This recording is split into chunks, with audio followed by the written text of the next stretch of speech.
Boa noite, igreja. Eu quero te convidar junto nessa noite para nós adorarmos a Deus. Nós estamos aqui só para adorá-lo, para engrandecer o nome dele e para que ele seja grande. Se junte conosco aí, junta a tua família, chama quem não tá junto aí e vamos louvar a Deus.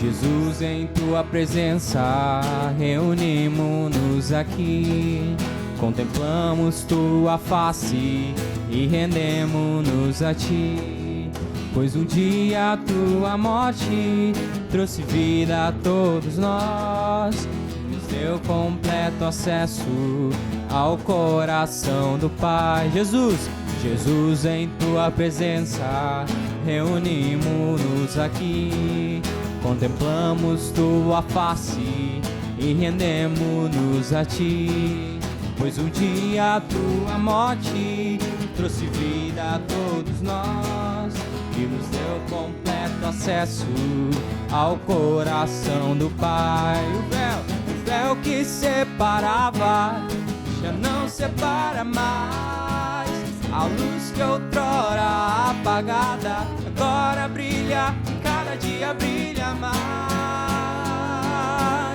só pra te adorar e fazer teu nome grande e te dar o louvor que é devido. Estamos nós aqui. Jesus, nós estamos aqui, Pai, para render louvor a Ti, Pai. Seja bem-vindo nas nossas casas, nos nossos lares, Pai. Nós queremos, Pai, que o véu seja rasgado nos nossos lares, Jesus, para que Tua graça abunde, Pai.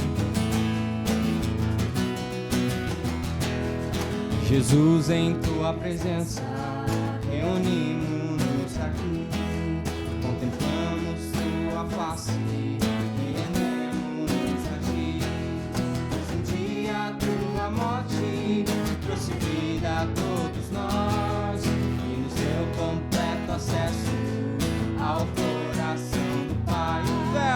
E o véu que separava já não separa mais, a luz que outrora apagada agora brilha e cada dia brilha mais,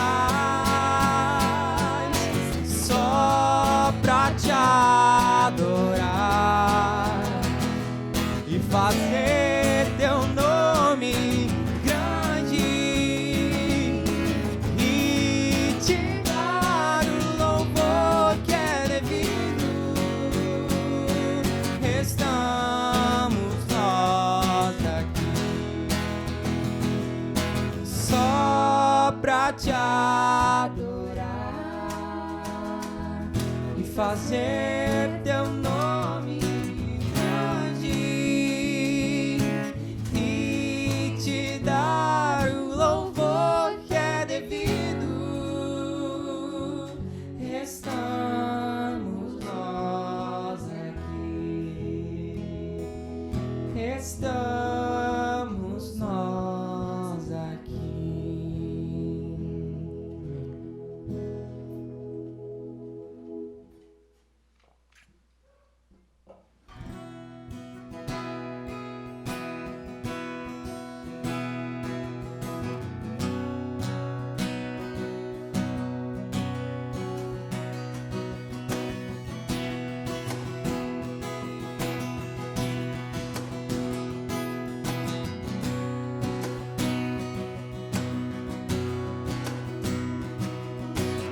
A Ti bendirei pra sempre,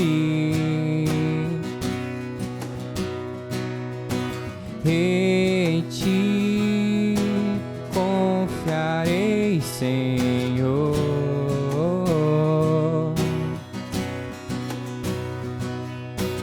Eu não terei do que temer,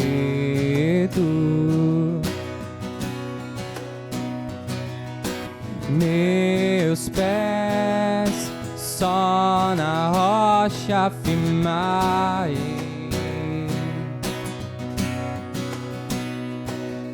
E não me abalarei, e no Senhor direi: Tu és meu Deus, protetor, meu refúgio e libertador, meu amigo, torre forte, todo tempo meu socorro vem de ti.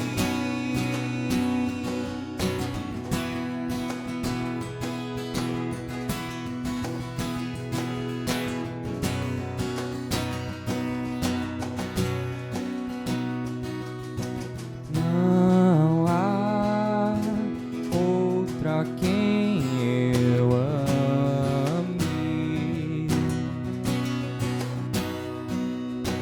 Tu és tudo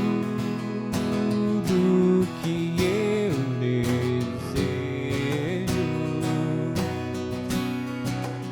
e eu me alegro em ti, e do Senhor direi: Tu és meu Deus, protetor, meu refúgio e libertador, meu amigo, torre forte, todo tempo meu socorro és meu Deus, meu refúgio e libertador, meu amigo, torre forte, todo tempo meu socorro vem de ti.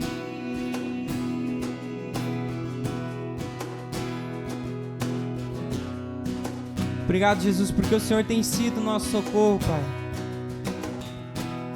Eu não me lembro de nenhuma vez no qual, Pai, o Senhor não veio me socorrer, Pai. Obrigado, Pai, porque o maior socorro, Pai, foi ter enviado o Teu Filho para morrer no nosso lugar, Jesus. Muito obrigado por isso, Pai.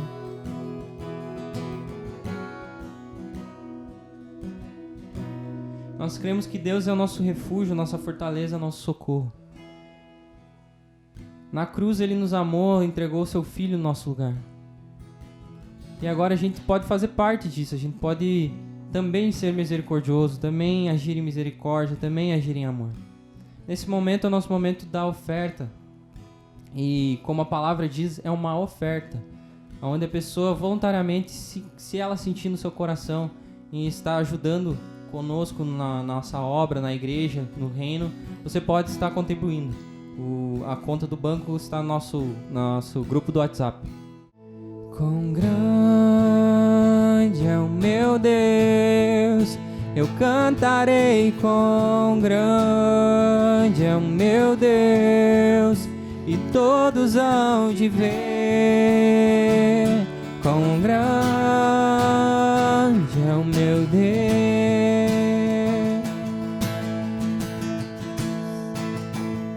com esplendor de um rei,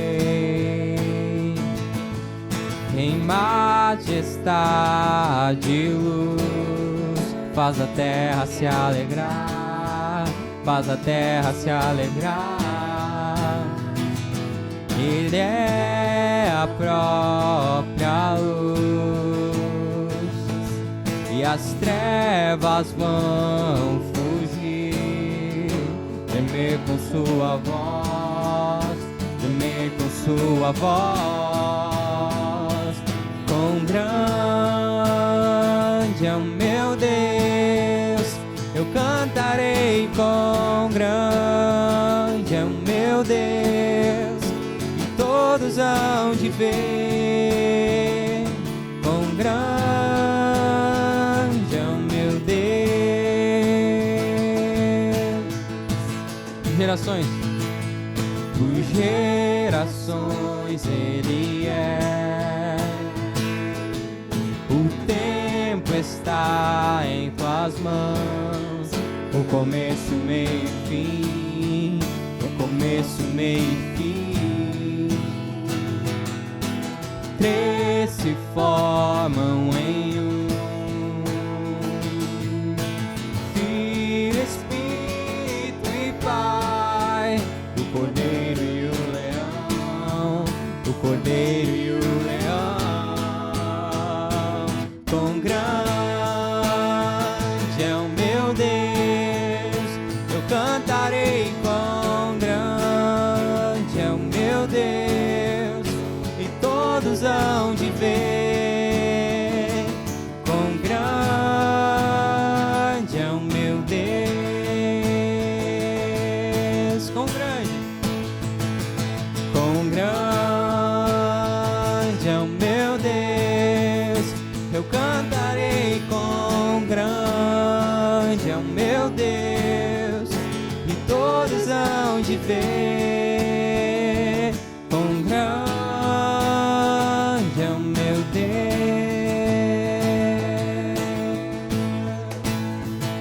Sobre todo nome é o seu. Tu és digno de louvor. Sim, eu cantarei. Quão grande é o meu Deus. Sobre todo nome é o seu. Tu és digno de louvor. Sim, eu cantarei. Quão grande é o meu Deus.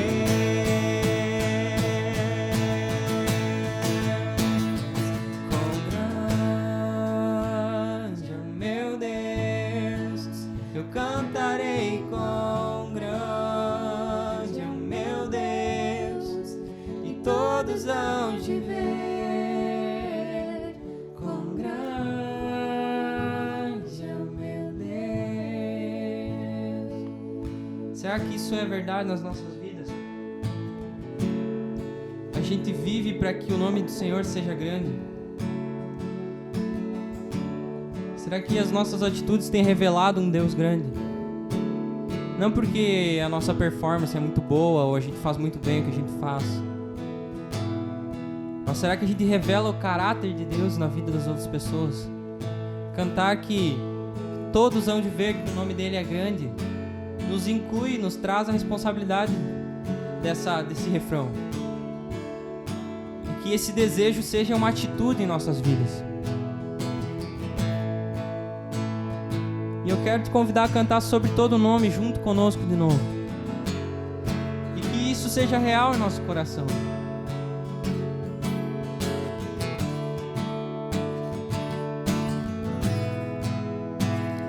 Sobre todo nome é o seu. Tu és digno de louvor. Sim, eu cantarei. Quão grande é o meu Deus.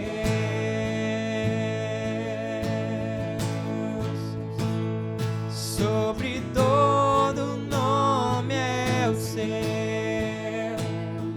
Tu és digno de louvor.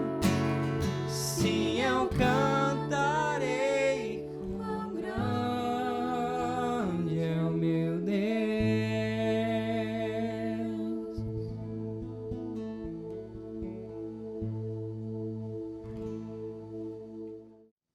Muito boa noite, igreja. Creio que você está esperando uma mensagem que possa tocar o seu coração. E eu não sei como você está, eu não sei se você está assistindo esse culto domingo à noite ou se você está vendo ele durante a semana. Mas eu creio que Deus ele possa falar com você, independente dos meios que nós como igreja utilizamos para transmitir essa palavra. Eu sei que muitos irmãos estão com saudade de ter um culto presencial, E nós, como igreja, nós sentimos essa falta. Nós sentimos falta desse contato físico, desse calor humano que é a Igreja Viva do Senhor Jesus Cristo. Mas infelizmente nesse tempo de quarentena nós estamos aqui e fizemos o possível, estamos fazendo o possível para que você e a sua família possa ainda ter a mensagem de Deus às suas mãos. Eu creio que essa noite seja uma noite onde Deus queira falar com você ou com a sua família. Entramos no mês de maio e como igreja nós queremos abraçar uma série de mensagens sobre família. Queremos trabalhar esse mês sobre a família especificamente. E hoje eu tive o privilégio de ser colocado nesse cargo, de poder estar falando para você, de ter esse privilégio maior de falar a você e a sua família sobre uma mensagem que Deus colocou em meu coração. E a mensagem que eu vou falar com vocês essa noite é características de uma família de Deus. É isso que Deus colocou em meu coração. Eu gostaria que você pudesse acompanhar na sua Bíblia, em Deuteronômio, capítulo 6, do versículo 1 em diante. Enquanto você procura, eu andei pensando que o conceito de família ele está muito diferente do que a gente imagina. Pode ser algo muito simples, mas na verdade o conceito de família é muito relativo hoje. O que é a família para mim pode ser diferente para você ou para outras pessoas. O conceito de família está deturpado. Basta a gente abrir a internet, basta a gente ligar um canal da televisão e os jornais apresentam conceitos diferentes de como deve ser uma família.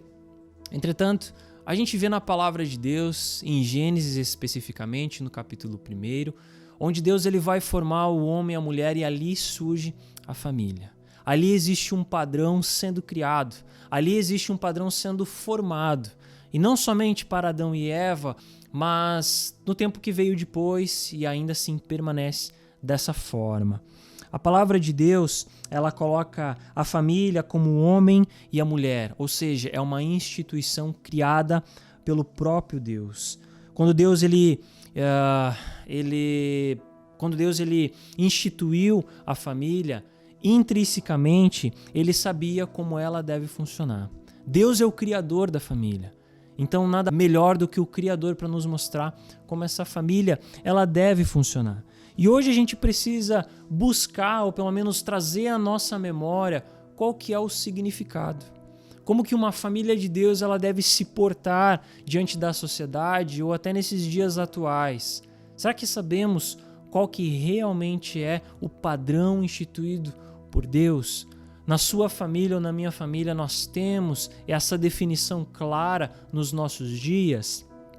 Eu quero convidar você a ler o texto de Deuteronômio, capítulo 6, versículo do 1 até o versículo 9. E eu gostaria que em mente você ficasse com essa pergunta: qual é o padrão de Deus? Qual que é a característica de uma família de Deus, uma família criada pelo Senhor?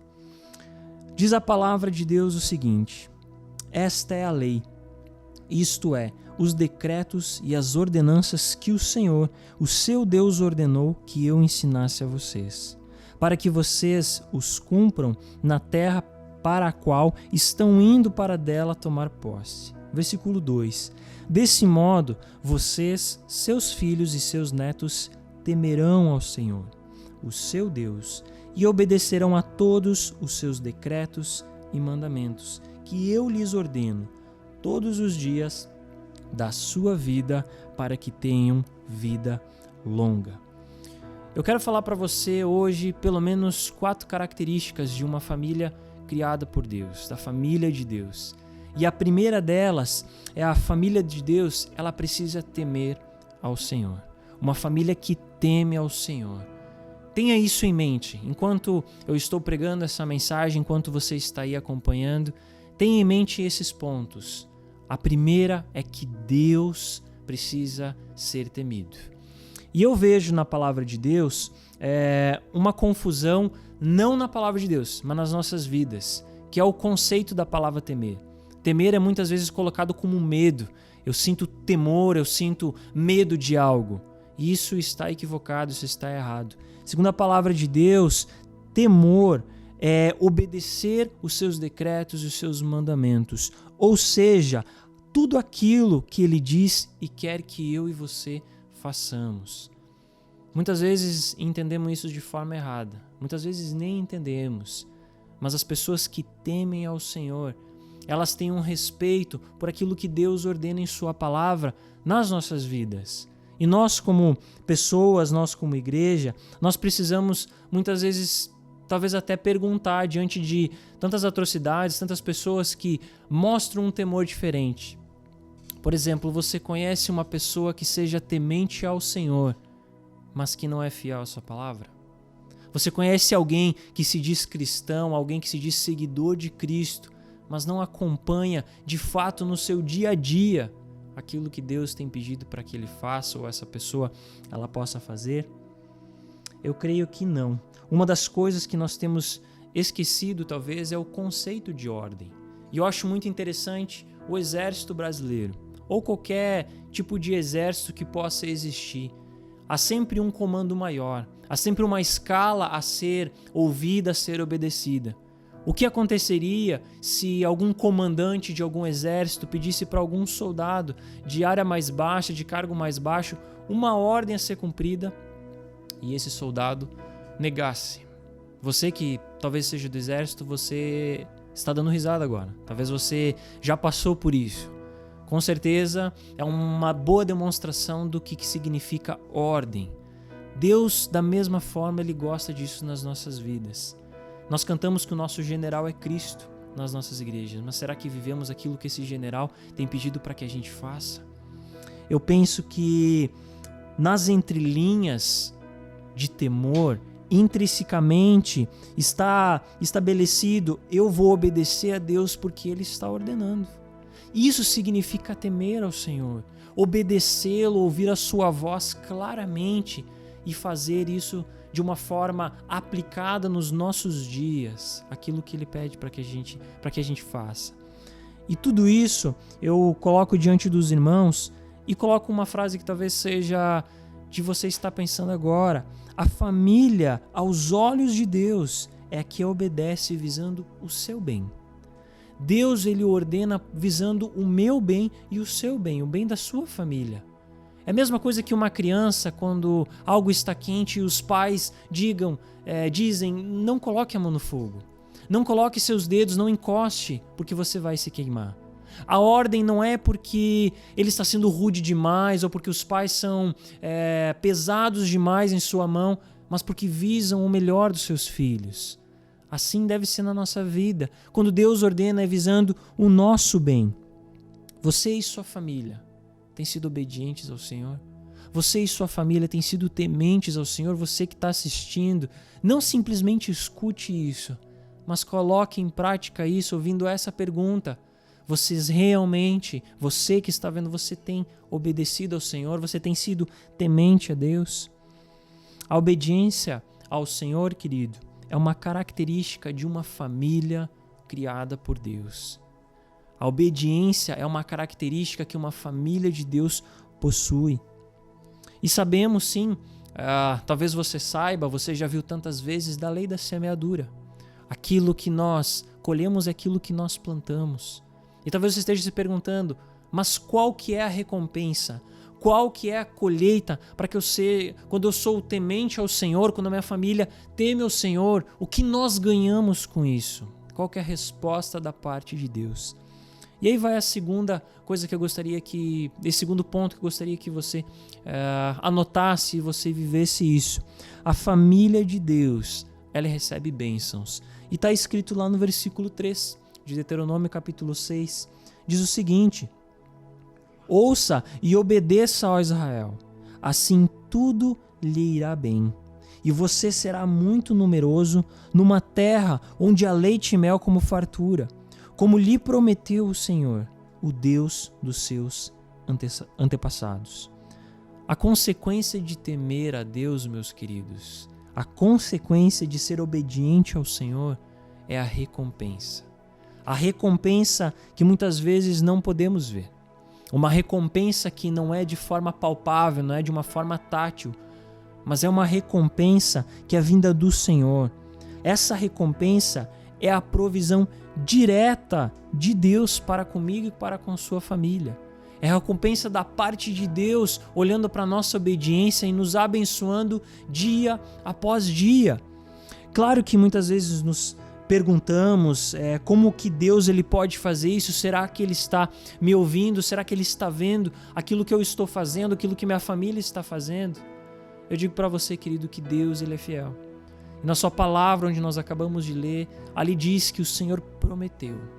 E Deus ele é fiel para cumprir aquilo que Ele prometeu. Se Ele prometeu que Ele vai nos recompensar, que Ele nos dará o que é de bom da sua parte, Ele vai fazer isso. Creia somente nisso. Mas talvez você esteja se perguntando, mas que tipo de bênção é essa? Será que realmente Deus ainda Ele pode dar algo palpável? Será que seria dinheiro? Veja bem, querido, bênção nesse texto não é sinônimo de riqueza, não é sinônimo de dinheiro. Perceba o versículo quando ele diz: tudo lhe irá bem. Tudo lhe irá bem, e você será muito numeroso numa terra onde há leite e mel com fartura. As bênçãos aqui que Deus conota em sua palavra e diz na sua palavra, tem a conotação de sustento necessário. Aquilo que é necessário para que você viva, para que a sua família viva. Claro que dinheiro está incluso nisso. Deus ele não é ignorante a ponto de esquecer do dinheiro. Ele é dono da riqueza. Mas esse texto está falando sobre circunstâncias que tudo lhe irá bem. A grande questão é que ir bem é segundo a vontade de Deus e não segundo a vontade dos homens. Você consegue entender isso? Você consegue compreender em seu coração isso? Ir bem é segundo a vontade dele, é segundo o que ele planejou, é segundo o querer dele e não aquilo que eu penso ou a nossa família pensa. Porque a nossa forma de ir bem é muito diferente talvez da forma do que Deus esteja imaginando, do que Deus esteja fazendo. Existe uma diferença muito absurda do nosso pensamento com o pensamento do Senhor. E nós precisamos manter isso em foco. A melhor bênção é aquela cuja é ser suprido e sustentado não por homens, mas pelo próprio Senhor, mas pelo próprio Deus. Você crê nisso na sua casa? Você crê isso na sua vida? Eu creio. Porque uma família de Deus é assegurada e sustentada e abençoada por Ele.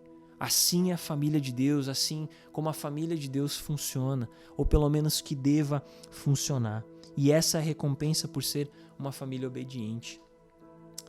O terceiro ponto, eu gostaria que você prestasse muita atenção.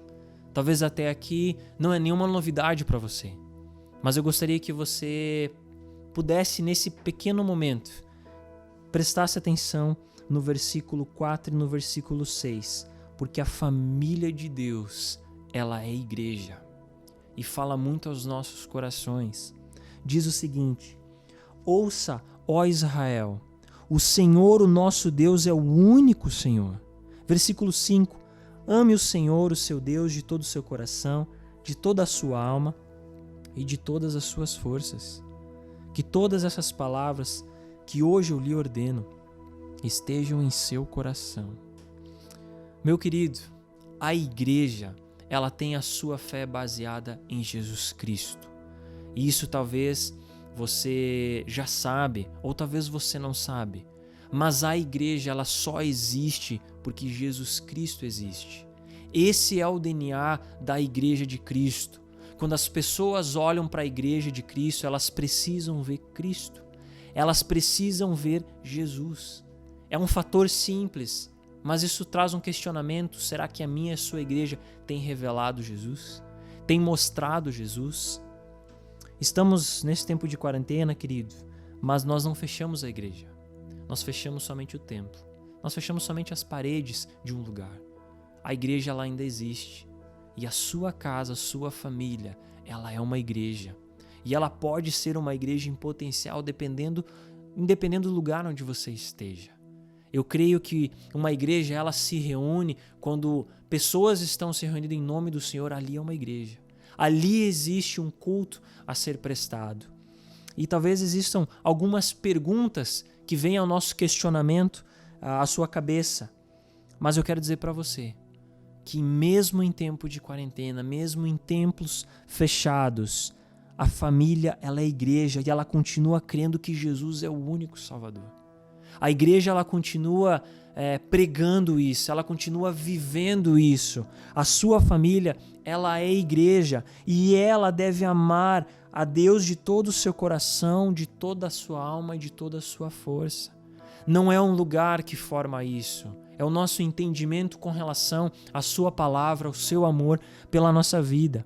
Por isso, eu te pergunto, eu gostaria de perguntar à sua família. Quando as pessoas olham para você, qual que é a resposta que elas têm referente a isso, referente a ser igreja? Eu gosto muito de uma frase de um querido pastor muito próximo à minha família, muito próximo à minha e minha esposa, e ele diz o seguinte: a igreja é o que as famílias são. São palavras do pastor Valde Fry, um grande pastor que acompanha eu e a Vanessa no tempo do nosso casamento, e essa frase marcou muito a nossa vida.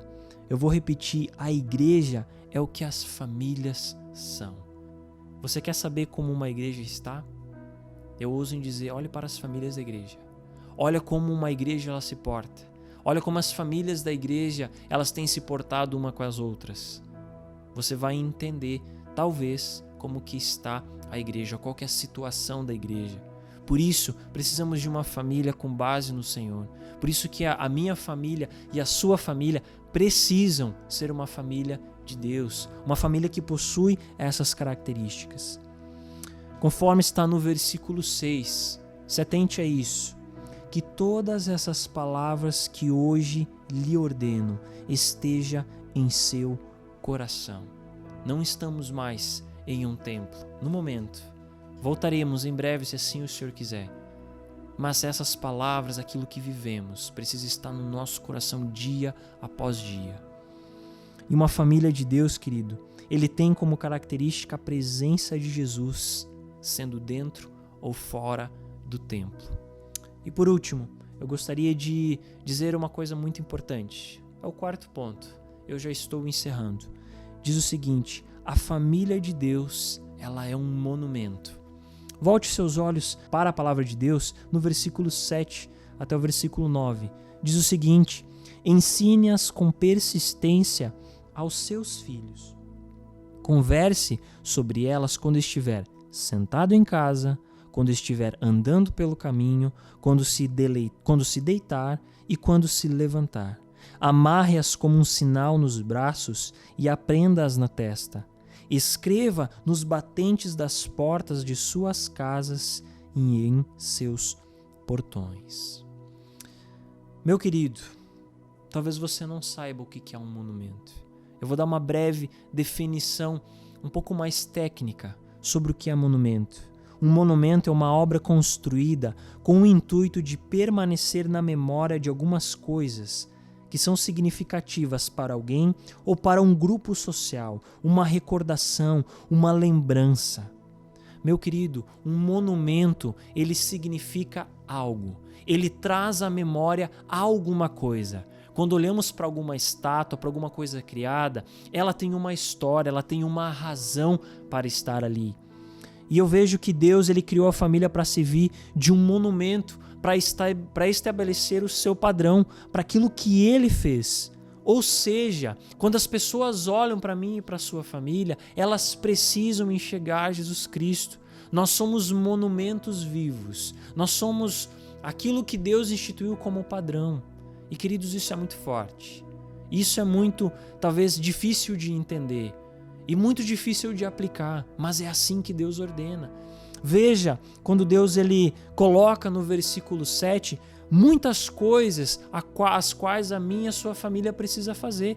Principalmente colocar a palavra de Deus quando estamos em casa.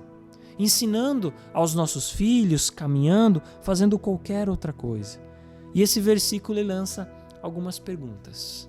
E eu quero te desafiar a você responder no seu coração. Qual é a direção que os seus filhos têm recebido? Qual a direção que os filhos têm recebido dos pais? mediante a esse tempo de isolamento, estão meditando na palavra de Deus? Jesus e Bíblia estão nos assuntos da sua família?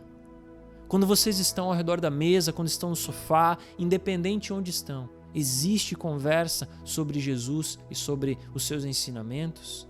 A terceira pergunta é: qual é a memória que a sua família traz às pessoas? Quando as pessoas pensam na sua família, nas pessoas que a compõem, qual que é a resposta? Isso é muito sério porque o comportamento da sua família revela muito sobre como está a família, ou como está a sua família.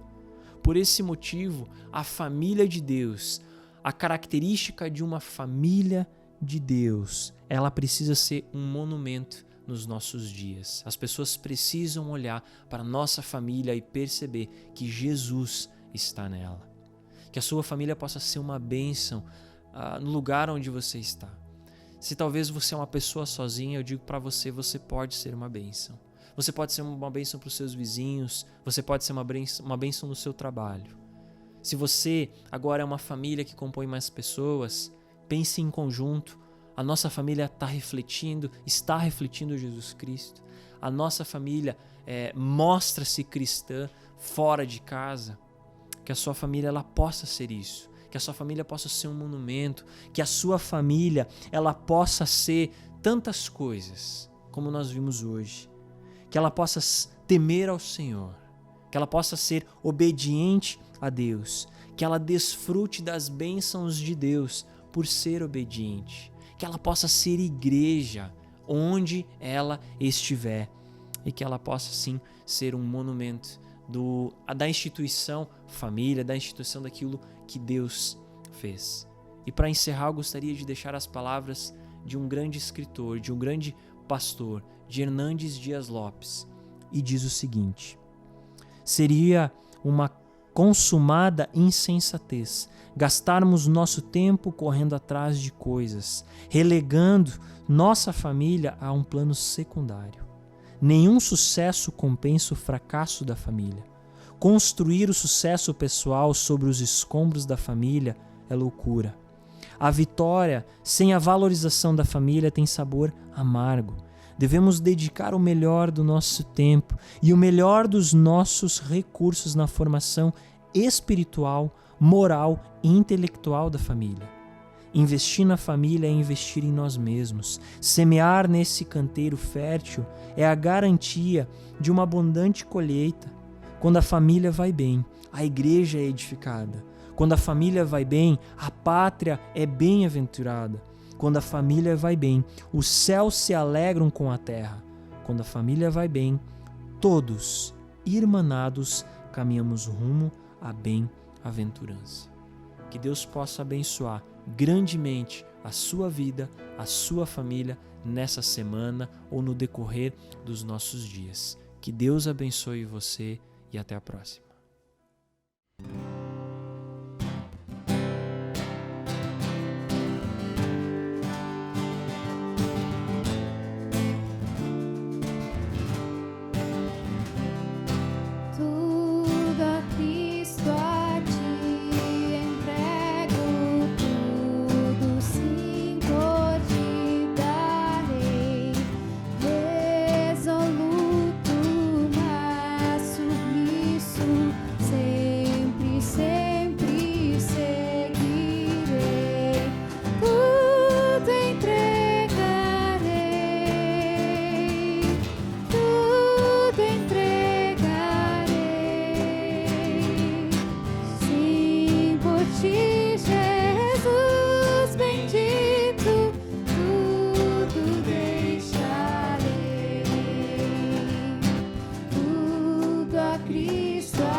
quero aproveitar esse momento e dedicar a parte do nosso culto às mães que estão nos assistindo. Se a sua mãe está próxima de você aí, abrace ela. E se sua mãe está longe, grave um áudio via WhatsApp ou independente da plataforma que você usa, porque com certeza ela vai estar sendo abençoada também. Feche seus olhos. Muito obrigado, Senhor, por esse dia especial. Muito obrigado porque é um dia que o Senhor fez e eu gostaria que o Senhor abençoasse as mães que estão presentes, as mães que estão longe, porque o Senhor é Deus.